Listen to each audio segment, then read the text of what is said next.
tonight. 605 persons in Odukwane local government area benefit from federal government conditional cash transfer program.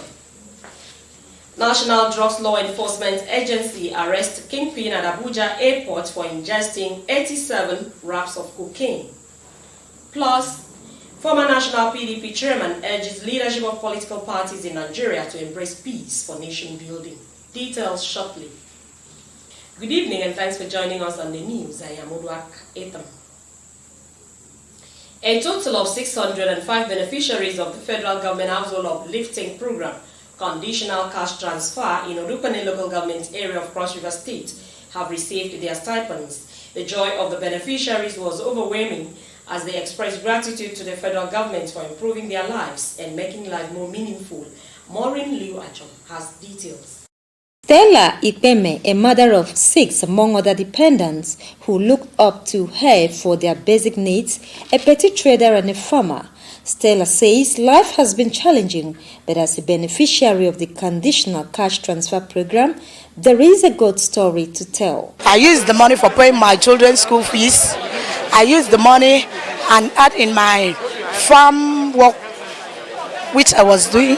Ifyok Ekmenyong has a similar story to that of Stella, and funds from the conditional cash transfer program has literally got him celebrating. It helps as a cooperative. It organizes us together. We open accounts with it as a cooperative. So the money has helped us a lot. The recommencement of payment of stipends to beneficiaries of the federal government household uplifting program conditional cash transfer heralds the joy of these Nigerians in Cross River State. What are the expectations of the federal government from the beneficiaries? Poorest of the poor are the ones that are supposed to benefit from this program, and so it needs to help their livelihoods, to help them improve in whatever they are doing. The selection of the beneficiaries was done by SOKU, and they adopt what they call the World Bank process known as community-based targeting, whereby it is the beneficiaries themselves, without knowing the intention of the government, that select themselves. Facilitators of the program disclosed that a total of 20,344 beneficiaries from poor and vulnerable households across the 18 local government areas of Cross River State are to benefit from the conditional cash transfer program. From Odukwane local government area of Cross River State, Maureen Liu Achom, NTA News. Finding solutions to food insecurity in Nigeria requires farming, including a grazing ruminant system that will not only feed the world sustainably, but also provide important environmental and societal benefits. These resonated at the 99th inaugural lecture of the University of Calabar, which focuses on justifiable, easy solutions into sustainability, where governments have been called upon to pursue a food strategy by reserving prime agricultural land for growing human food, as well as engaging in persons, people, and population system for sustainable results.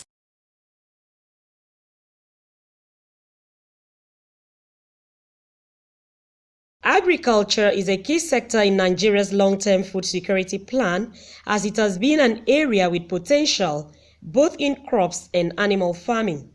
With current policies of the federal government aimed at making the agricultural sector a viable base of the economy, these agricultural experts say infrastructural changes are expected to boost the sector and set the stage for future investments.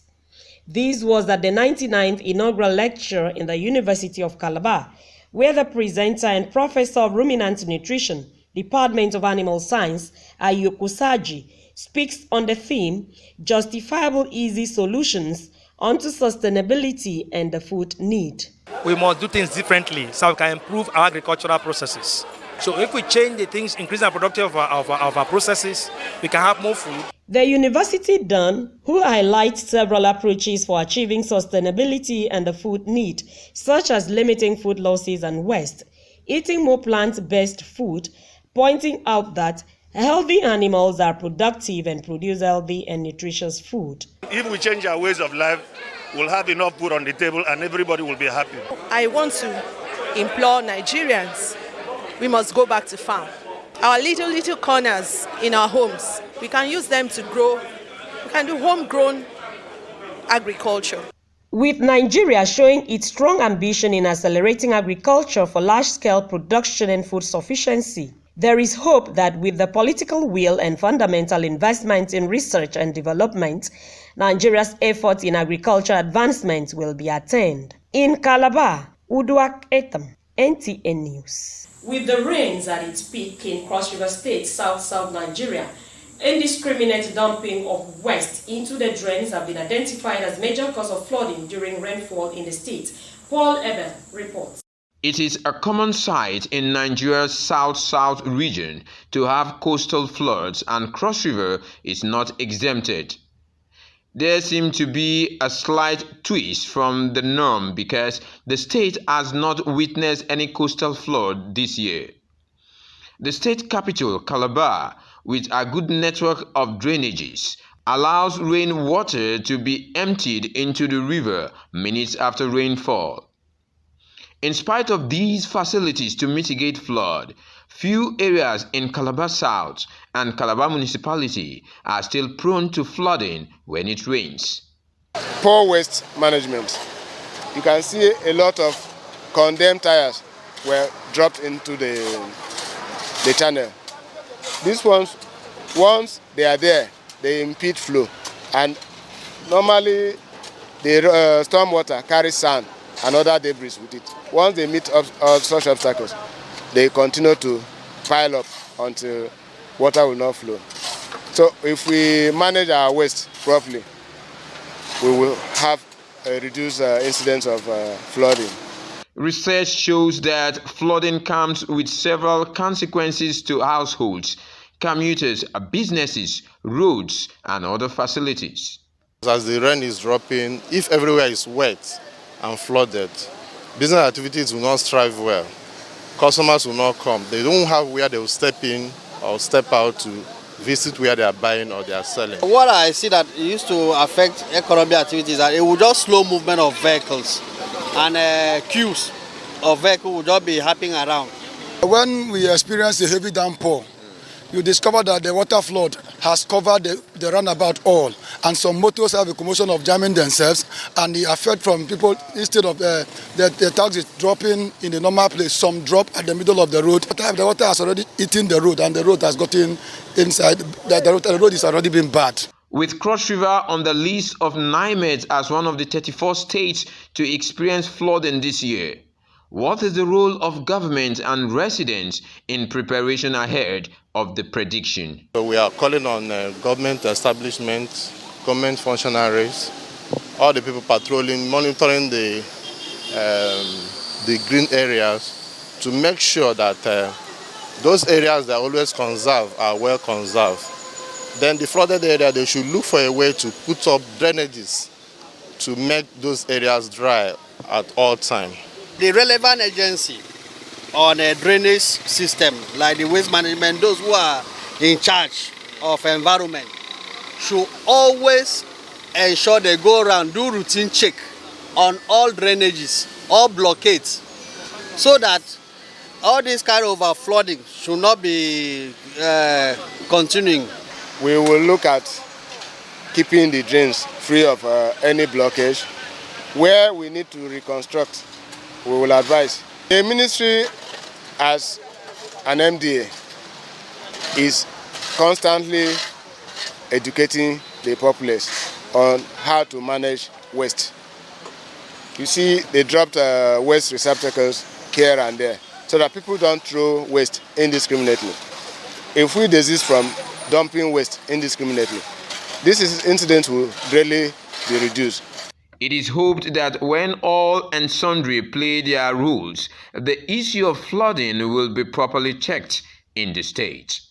In Calabar, Paul Abel, NTA News. The perennial flooding in some parts of Uyo metropolis will soon be tackled when the underground drainage embarked upon by the state government in partnership with the World Bank is completed. Wisdom Jacob, who has been monitoring the project, to report that the work has reached advanced stage. Uyo, the capital of the state, is a city that is faced with the challenges of flooding during rainy season, with attendant effects on indigents and residents in some parts of the state. Although rainy season is a period of the year that is inevitable, the immediate impact on the people when flooding occurs include loss of human life, damage to property, loss of livestock, deterioration of health conditions owing to waterborne diseases, as well as traumatized victims and the families for a long time. In order to bring a lasting solution to these perennial problems, the state government, in collaboration with the Nigeria Erosion and Watershed Management Project, assisted by the World Bank, awarded a contract for the construction of a major and underground drainage from IBB Avenue in Uyo through Ibesikpo Sultan and will empty itself at Nsiribum local government area. A visit to the project site shows that the work is ongoing and on completion will alleviate the suffering of the people. As this drainage is going on now, it will help us a lot. It has already connected the whole of this area in terms of erosion. So we thank the government of Akwa Ibom State. The level of water we normally have at the main road is always so high. So I believe with the construction of this gutter now, it will help to reduce the level.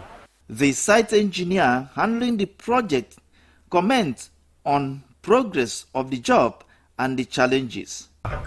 Let's say 75% to the completion of the project. If it rains right now, all you need to do is pumping out the water first before working again. So that is the main challenge we are having. At times there are days that you use 3 days to pump water alone. And unfortunately, as I just pumping, another one will fall in. The project is 8 kilometers that was built for 18 months. In Uyo, Wisdom Jacob, NTA News. Operatives of National Drugs Law Enforcement Agency have apprehended a narco-trafficker at the Nnamdi Azikiwe International Airport, Abuja, for ingesting 87 wraps of cocaine. The 41-year-old suspect was arrested and subjected to secondary check upon his arrival on board in an Ethiopian airline flight 911 from Kigali through Addis Ababa, during which he tested positive to ingestion of illicit substance weighing 1.84 kilograms. In the same vein, a Lagos-based drug dealer was arrested following the interception of 4.15 kilograms of methamphetamine consignment going to London at narco export shed of the Murtala Mohammed International Airport, Ikeja. The drug was concealed in tins of tomatoes, branded and packaged for delivery. Meanwhile, raids of drugs joints carried out across states, which include Anambra, Cross River and FCT last week, have led to the seizure of 400.37 kilograms of illicit substances, to include cocaine, cannabis, tramadol, among others. You are still watching NTA Calabar News at 7. You can watch this newscast on our YouTube channel at youtube.com/NTA Calabar. The news continues shortly. Stay with us after this break. As news breaks from the north, south, east, and west of Nigeria, we bring it to you. News from the length and breadth of Cross River State is sent to you via this channel. With movers and shakers in various spheres of influence talking to us, we carve a niche and showcase our experience in broadcasting, because it's NTA Calabar before others. You can't get this anywhere else. It's only here on NTA Calabar News, showing at these times: 3 p.m. Monday, Wednesday, Friday, and 7 p.m. every day. NTA Calabar News. Our experience counts. Welcome back and thanks for still being there. And now to the rest of the bulletin. Obanliku local government area came alive with the celebration of the 2021 New Yam Festival. It was formed as the celebration coincided with the 30th anniversary of the local government area, bringing together natives of the land and Nigerians from all walks of life. Oba Hyacinth reports. Chairman of the occasional legal practitioner, Dan Urubulu, says the twin celebration is a historic day for the Obanliku people, while calling for collaboration of all stakeholders to galvanize resources to advance education for its people. For me, development begins with the people. And if people are educated and developed, then all other things will follow. So my emphasis here is on the people. Let Obaliku go back to the drawing board. Let us see how we can do our little best at ensuring that our children to go back to school. As a parent, what are you doing at ensuring that your wards or your children are in school? We just have to try. If we really want Obaliku to grow. There were good messages aside from the cultural display of the people. New Yam or Yam itself historically was discovered by a hunter who in his expedition saw a huge lump of an object near a tree and decided to observe it and look at it and picked it, boiled it and tested it with a dog and a chicken. And they ate and nothing happened to them. Right, so this year harvest is very good. Our people were complaining that there's no rain. Nobody was sure that we are going to do something like this for this harvest. Even with the buyers, as we went to buy, we are surprised to have something like this year for this harvest. We are grateful to God. We are not what we used to be 30 years ago. We may not have achieved all to become what we expected, but we are no longer where we used to be. Chairman of Obanliku, Evangelist Margaret Nde, highlights the vast potentials in the LGA and the journey so far in these past 30 years of the LGA. I want to solicit that from today, marking the 30 years, whatsoever we've passed that we couldn't achieve, we can still sit down from now henceforth to achieve what we are looking for. My wish is that Obanliku at 30, we should look forward. That by the time we're getting to 40, 50 to 100 years, there will be a remarkable achievement around us. New Yam Celebration is an annual festival to celebrate yam. The management of the National Youth Service Corps nationwide has fixed Wednesday, 1st September 2021 for the commencement of the 2021 Batch B Stream 2 orientation course for members of the National Youth Service Corps deployed to the 36 states of the Federation and the Federal Capital Territory, Abuja. In Cross River State, a total of 1,600 prospective corps members are expected to report at the NYSC Permanent Orientation Camp, Obubra, for the commencement of the exercise, which will last for the next 3 weeks. The State Coordinator of NYSC Cross River State, Mr. Zemo Andrew, is expected to preside over the swearing-in ceremony and declare the orientation course open, while the administration of the Oath of Allegiance on the prospective corps members will be carried out by the State Chief Judge at 10 o'clock in the morning of Tuesday, 7 September 2021. All prospective corps members mobilized for the 2021 Batch B Stream 2 orientation course are therefore required to present medical certificate of fitness from government, military, or mission hospital, along with original credentials for registration on camp. The State Coordinator of NYSC Cross River State, Mr. Zemo Andrew, however, calls on employers of corps members to forward their letters of request indicating discipline and number of youth corps members needed by the establishments for posting. He further solicits with the National Union of Road Transport Workers and the general public not to relent on directing the prospective corps members to their camp at Obubra. He also prayed for God's protection for Cross River State indigents traveling to other states for their orientation course. Former National Chairman of the People's Democratic Party, PDP, Bamanga Tuka, has urged the leadership and members of major political parties in the country to eschew bitterness and rancor as they engage in internal maneuvering for power to ensure the protection of the nation's democracy. In a statement by Special Advisor on Media, Oliver Opala, Babanga Tuka says he decided to make this intervention because of disunity in the major parties and main opposition, PDP. He expressed his worry that if this current spat of disunity and acrimony in parties continue, the nation's democracy will be greatly endangered. The statement further stresses that democracy only thrives when there is peace, stability, and proper function of internal conflict resolution mechanism of political parties. The election of a new executive committee for the Information Chapel of the Nigeria Union of Journalists, NUJ, Cross River State, is scheduled to hold on Tuesday, 31st August 2021 from 8 o'clock in the morning at the conference room of the Ministry of Information and Orientation Headquarters, Calabar. A statement jointly signed by the Chairman and Secretary Credentials Committee, Okache Benedictona, and Adie Ukoikwen Boniface says all members of the chapel are requested to participate fully in the elections, while those who have official assignments are to visit the election venue early to cast their votes before departing for assignment. All chief executives and heads of ministries, departments, and agencies are to take note of the development and release their information officers to participate in this important civil obligation for the progress of the information chapel. Kaduna State Police Command has ordered full-scale investigation into what it calls unfortunate assassination of Captain Abdul Karim Ibn Nahala, 36-year-old son to Senator Bala Ibn Nahala. In a release by the Police Public Relations Officer Kaduna State, indicates that the assassins forcefully gained access into the residence of the deceased at Umar Gwandu Road, Malali, Kaduna, during night hours, choked him to death in cold blood, and made away with his Lexus SUV Jeep to an unknown destination. The deceased was, until his timely death, pilot by profession and not an army captain, as being peddled in some quarters of the media. Meanwhile, the President of the Senate, Hamad Lawan, has condoled with the family of Senator Bala Ibn Naala, who represents Kebbi South in the Senate, over the gruesome murder of their son, Abdul Karim Naala.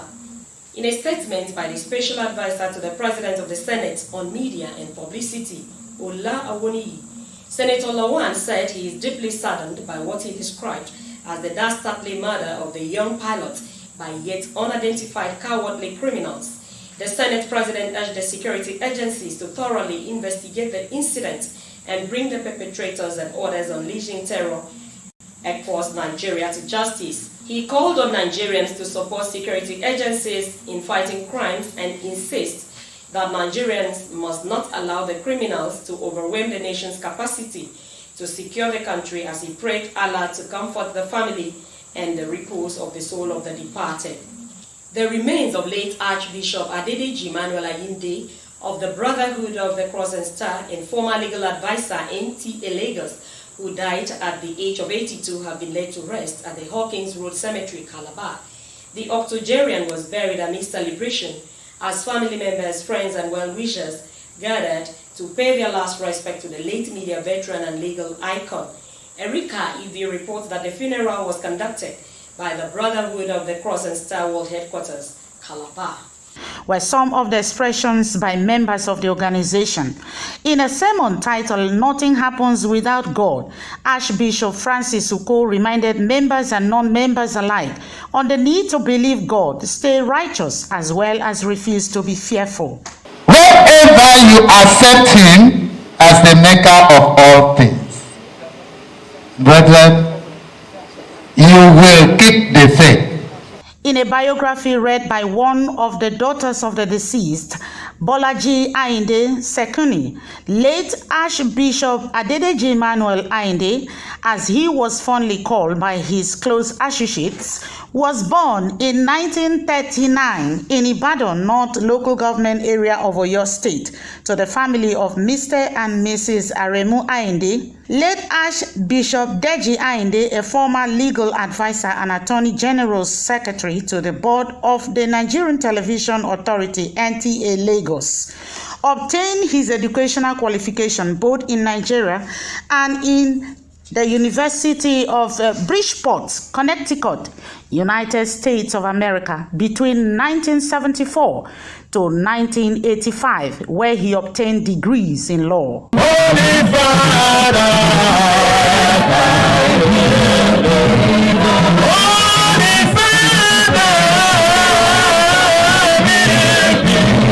Archbishop Ayinde, while alive, belonged to national and international clubs where he received many awards.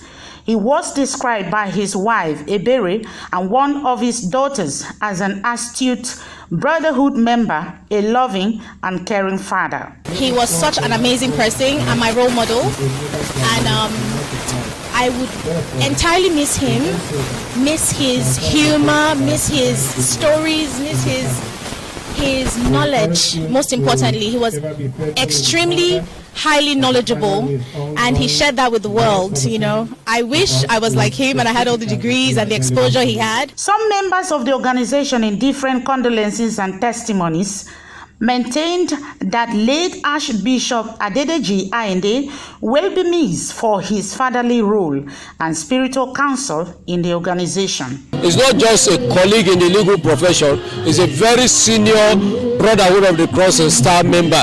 Having been a registered Brotherhood of the Cross and Star International Lawyers Fellowship Chairman, we are here to pay him the last honor. And since then, I've just been like his first son to him, because most of his children are outside the country. So there's no day we will not talk before we have the rest of the day. Even if I travel, I must make sure I reach him daily. The general manager of Nta Calabar, Mr. Sam Olalude, who led his management to pay their last honor to a former Nta staff, described the deceased as a father and one with a heart of gold. I knew him as an uncle, I knew him as a father, I knew him as a technocrat, and I knew him as a loyal and dedicated staff of NTA. It was a celebration of life as the body of the late Archbishop Adedeji Ayinde was interred. He is survived by his wife, 6 children, sons-in-law, 3 grandchildren, and a host of relatives to mourn his demise. In Calabar, Erika Ivy, NTA News. To end the news, a recap of the major stories.